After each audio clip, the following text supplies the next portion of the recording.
ವಾಲ್ಮೀಕಿ ನಿಗಮದಲ್ಲಿ ನೂರಾರು ಕೋಟಿ ರೂಪಾಯಿ ಅವ್ಯವಹಾರ ಆಗಿತ್ತು. ಆ ಸಂಪುಟಕ್ಕೆ ಶಿವಮೊಗ್ಗದ ಚಂದ್ರಶೇಖರ್ ಅವರು ಶಿವಮೊಗ್ಗದಲ್ಲಿ ಕೂಡ ಮಾಡ್ಕೊಂಡಿದ್ರು, ಕೂಡ ಬರೆದಿದ್ರು. ಪ್ರಕರಣದ ತನಿಖೆ ಕೂಡ ನಡೀತಾ ಇದೆ. ಈಗಾಗಲೇ ಕೋರ್ಟ್ಗೆ ಚಾರ್ಜ್ ಶೀಟ್ ಕೂಡ ಹಾಕಲಾಗಿದೆ. ಈ ನಡುವೆ ನಾಗೇಂದ್ರ ಅವರು ಈ ಪ್ರಕರಣದಲ್ಲಿ ರಾಜೀನಾಮೆ ಕೊಟ್ಟಿದ್ದರು. ಈಗ ಮತ್ತೆ ನಾಗೇಂದ್ರ ಅವರೀಗ ಸಚಿವರಾಗಿದ್ದಾರೆ. ಹಾಗಾಗಿ ಅವ್ರು ನಮ್ಮ ಜೊತೆ ಮಾತಾಡಲಿಕ್ಕೆ ಮೃತ ಚಂದ್ರಶೇಖರ್ ಪತ್ನಿ ನಮ್ಮ ಜೊತೆ ಇದ್ದಾರೆ. ಅವ್ರ ಜೊತೆ ಮಾತಾಡ್ಸೋಣ.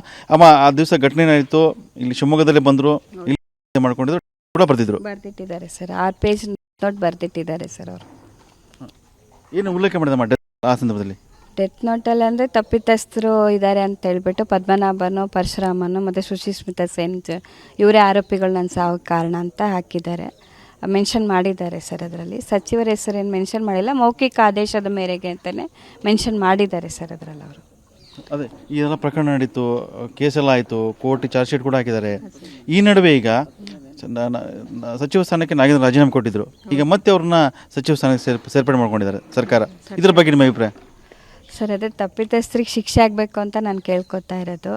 ಅವರಿಗೆ ಸಚಿವ ಸ್ಥಾನ ಕೊಡೋದ್ರಿಂದ ಮತ್ತೆ ಬೇರೆ ರೀತಿ ಹಗರಣ ಆಗಬಾರ್ದು ಅಂತೇಳಿ ನಾನು ಕೇಳ್ಕೊತಾ ಇದ್ದೀನಿ ಸರ್, ಅಷ್ಟೇ. ಅಂದರೆ ಇದು ದೊಡ್ಡ ಹಗರಣ ಆಗಿತ್ತು, ದೊಡ್ಡ ಸಂಚಲನ ಮೂಡಿಸಿತ್ತು ಇಡೀ ರಾಜ್ಯದಲ್ಲೆಲ್ಲ. ಹೌದು ಸರ್, ಇದು ಹೆಚ್ಚು ಕಮ್ಮಿ ಅಂದರೆ ನಾನು ಹೇಳೋದೇನು, ಬಡವ್ರ ಹಣ ಅದು.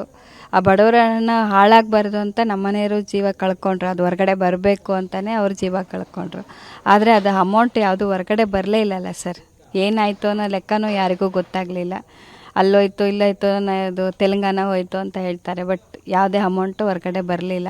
ಆದರೆ ಅಧಿಕಾರಿಗಳೆಲ್ಲ ಚೆನ್ನಾಗೇ ಇದ್ದಾರಲ್ಲ ಸರ್, ಎಲ್ಲ ಹೊರಗಡೆ ಬಂದಿದ್ದಾರೆ, ಎಲ್ಲ ಅಮೌಂಟ್ ತೊಗೊಳ್ತಾ ಇದ್ದಾರೆ, ಸ್ಯಾಲ್ರಿ ತೊಗೊಳ್ತಿದ್ದಾರೆ. ಅವ್ರಿಗೆಲ್ಲ ಏನು ಸರ್ಕಾರ ಯಾವುದೇ ಆ್ಯಕ್ಷನ್ ತೊಗೊಳ್ಳಿಲ್ಲ ಸರ್. ಅದೊಂದು ನಮ್ಗೆ ತುಂಬ ಬೇಜಾರಾಗಿದೆ ಸರ್. ನಮಗೆ ನಾವು ಕಷ್ಟಪಡ್ತಾ ಇದ್ವಿ, ಅವರೆಲ್ಲ ಆರಾಮಾಗೇ ಇದ್ದಾರೆ ಸರ್. ಎಲ್ಲೋ ಒಂದು ಕಡೆಯಿಂದ ಈ ಪ್ರಕರಣವನ್ನು ಸರಿಯಾದ ತನಿಖೆ ಆಗಲಿಲ್ಲ, ಪ್ರಕರಣ ಮುಚ್ಚಾಕಿದ್ರು ಅಂತ ಹೇಳ್ಬೋದಾ? ಹೌದು ಸರ್, ಮುಚ್ಚಿ ಹಾಕಿದ್ದಾರೆ ಸರ್. ಸರಿಯಾದ ತನಿಖೆ ಆಗಿಲ್ಲ ಸರ್ ಇದು. ಯಾಕಂದರೆ ಇದು ಏನಾಗಿದೆ ಅಂದರೆ ಸರ್, ಮತ್ತೆ ಅಮೌಂಟ್ ಹೊರಗಡೆ ಬಂದು ಅಟ್ಲೀಸ್ಟ್ ತಪ್ಪಿದ ಶಿಕ್ಷೆನಾದರೂ ಆಗಬೇಕಲ್ಲ ಸರ್. ಅವ್ರಿಗೆ ಯಾವುದೇ ರೆಸ್ಪಾನ್ಸ್ ಮಾಡಲಿದ್ದಂಗೆ ಅವರೆಲ್ಲ ಚೆನ್ನಾಗೇ ಇದ್ದಾರಲ್ಲ ಸರ್. ಕೆಲಸ ಅವರು ಡ್ಯೂಟಿಗೆ ಹೋಗ್ತಾ ಇದ್ದಾರೆ, ಸ್ಯಾಲ್ರಿ ಆಗ್ತಾಯಿದೆ ಅವರಿಗೆ, ದುಡ್ಡು ತಿಂದು ಸ್ಯಾಲ್ರಿನೂ ಹಾಕ್ಕೊಂಡು ಅವ್ರ ಜೀವನ ಚೆನ್ನಾಗೇ ಇದ್ದಾರೆ ಸರ್. ಹಂಗಾರೆ ಜೀವ ಕಳ್ಕೊಂಡು ಈ ಹಗರಣ ಹೊರಗೆ ಬರಲಿ ಅಂತೇಳಿ ಆಗಿರೋ ನಾವು ಕಷ್ಟಪಡ್ತಾ ಇದ್ದೀವಿ ಸರ್. ಅವರೇನೋ ತೀರ್ಕೊಂಡ್ರು, ನಾನು ನನ್ನ ಮಕ್ಕಳು ತುಂಬ ಕಷ್ಟಪಡ್ತಾ ಇದ್ದೀವಿ ಸರ್ ನಾವು. ಅಂದರೆ ಈಗ ಸರ್ಕಾರ ಒಂದು ರೀತಿಯಿಂದ ಈ ಪ್ರಕರಣ, ಈಗ ನಾಗೇಂದ್ರ ರಾಜೀನಾಮೆ ಕೊಟ್ಟರು, ನಂತರ ತನಿಖೆ ಪ್ರಕರಣನ ಮುಚ್ಚಾಕಿದ್ರು, ಈಗ ಮತ್ತೆ ಸಚಿವರಾಗಿ ಬಂದ್ದಾರೆ. ಇನ್ನು ಮುಂದೆ ಏನು ನಿರೀಕ್ಷೆ ಮಾಡೋಕ್ಕಾಗಲ್ಲ ಅಂತ?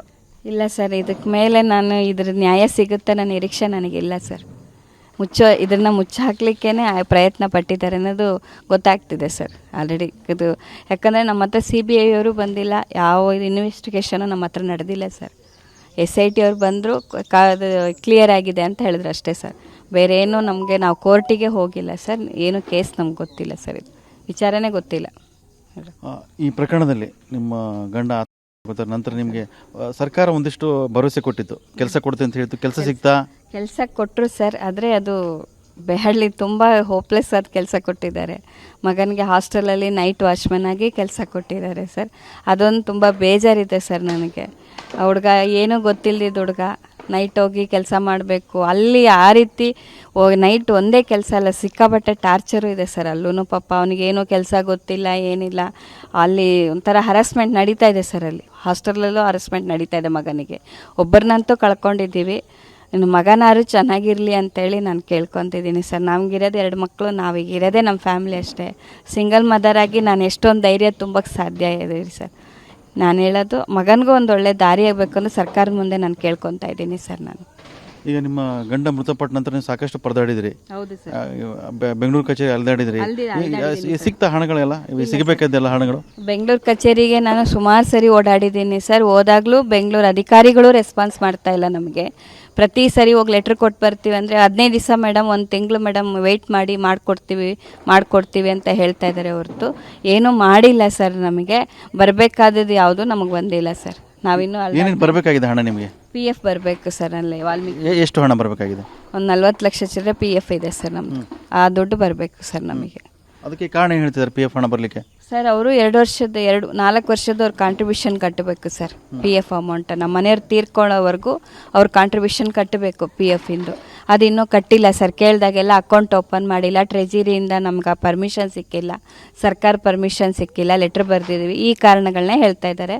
ಒಂದು ಇದಕ್ಕೂ ನಮ್ಗೆ ರೆಸ್ಪಾನ್ಸ್ ಆಗಿಲ್ಲ ಸರ್. ಅಲ್ಲಿ ಹೋದರೆ ನಮ್ಗೆ ಯಾವ ಅಧಿಕಾರಿನೂ ರೆಸ್ಪಾನ್ಸ್ ಮಾಡಲ್ಲ ಸರ್. ಲೆಟ್ರ್ ಇಸ್ಕೊಳ್ತಾರೆ, ಟಪಾಲ್ ಡಿಪಾರ್ಟ್ಮೆಂಟಲ್ಲಿ ಇಸ್ಕೊಳ್ತಾರೆ, ಕಳಿಸ್ಕೊಡ್ತಾರೆ ಅಷ್ಟೇ ಸರ್. ಯಾವ ಅಧಿಕಾರಿನೂ ಫೋನು ತೆಗಿಯಲ್ಲ ಸರ್. ಅಟ್ಲೀಸ್ಟ್ ಇಲ್ಲಿಂದ ಹೋಗೋಕ್ಕಾಗಲ್ಲ ಅಂತ ನಾವು ಏನಾಯ್ತು ಸರ್ ನಮ್ದು ಏನಾಗಿದೆ ಅಂತ ಕೇಳಿದ್ರು ಫೋನು ತೆಗಿಯಲ್ಲ ಸರ್.